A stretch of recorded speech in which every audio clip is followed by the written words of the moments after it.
আজকে embryo freezing সম্বন্ধে কিছু জানব। আপনারা জানেন কতদিন পর্যন্ত এমব্রায়োগুলো রাখা যায়? স্ট্যাটিস্টিক্স এবং ডেটা বলে যদি প্রপার টেম্পারেচার মেনটেন করা যায় তাহলে কিন্তু 20 থেকে 30 বছর পর্যন্ত রাখা যেতে পারে। আমাদের দেশে এমব্রায়োর লিগাল এজ লিমিট হচ্ছে 10 বছর। প্রত্যেক দেশের আলাদা আলাদা নিয়ম আছে।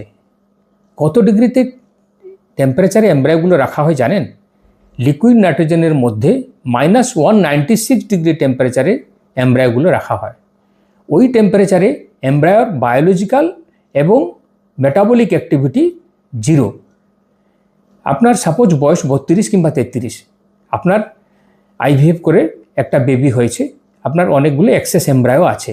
আপনারা চান যে 4-5 বছর পরে আর একটা বেবি নেবেন, এক্সেস এমব্রায়োগুলো কিন্তু ফ্রিজ করে দিন। আপনার বয়স যখন 36 কিংবা 37, তখন কিন্তু এমব্রায়োর বয়স কিন্তু 32। তাহলে আপনার এই টেকনোলজিটা খুব কিন্তু ইন্টারেস্টিং না?